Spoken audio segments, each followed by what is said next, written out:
नवीनगर की छात्रा की हत्या के मामले में 3 गिरफ्तार। बेसरा रिपोर्ट आने पर खुलेगा मर्डर का राज। अब खबर विस्तार से। औरंगाबाद के नवीनगर की एक नाबालिग छात्रा की हत्या के मामले में पुलिस ने 3 लोगों को गिरफ्तार किया है। साथ ही औरंगाबाद सदर के अनुमंडल पुलिस पदाधिकारी एसडीपीओ 1 ने संजय कुमार पांडे ने रविवार को प्रेस वार्ता कर बताया कि मामले में पुलिस ने छात्रा के प्रेमी और छात्रा की सहेली एवं उसकी सहेली की मां को गिरफ्तार किया है। साथ ही उन्होंने बताया कि 12 जून को छात्रा के गायब होने के बाद उसका शव 14 जून को रोहतास जिले के इंद्रपुरी बैराज के नहर के पास से बरामद किया गया था। मामले में छात्रा की मां ने 3 लोगों के खिलाफ प्राथमिकी दर्ज कराई है। प्राथमिकी के आधार पर छात्रा को गुमशुदगी और उसके मौत में संलिप्तता को देखते हुए पुलिस ने तीनों को गिरफ्तार किया है।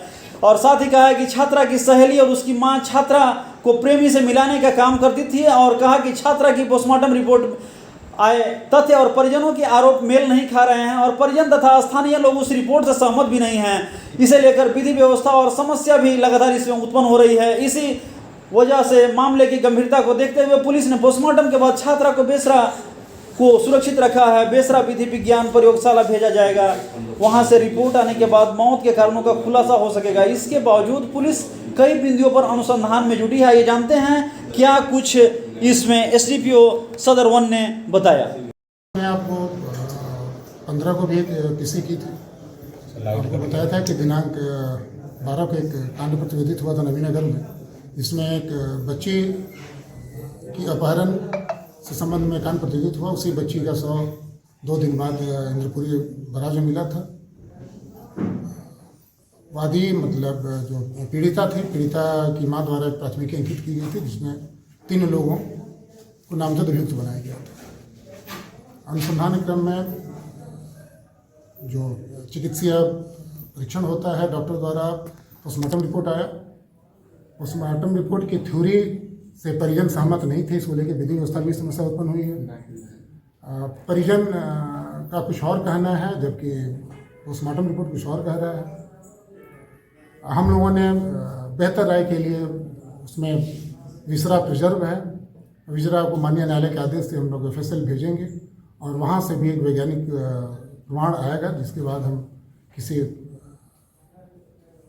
निर्णय पर पहुँच पाएंगे।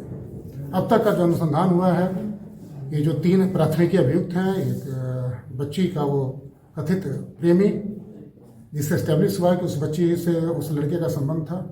उसके बाद एक बच्ची की सहेली जो उस लड़के से और इस बच्चे के बीच में सेतु कार्य करती थी, और उस सहेली की माँ का वहाँ एक पार्लर है।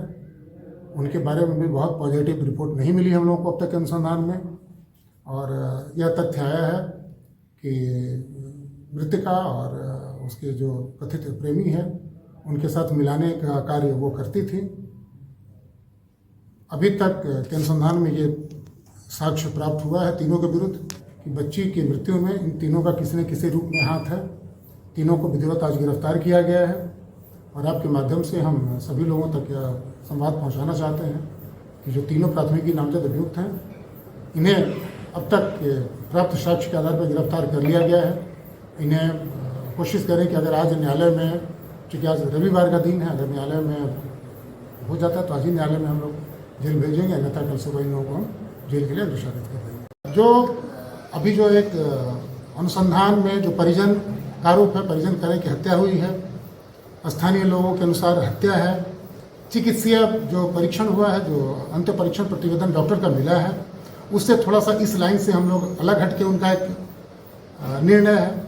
उस निर्णय के सत्यापन के लिए हम लोग विसरा को भी जांच के लिए भेज रहे हैं विधि विज्ञान प्रयोगशाला, और भी अनुसंधान हम आगे बढ़े हैं।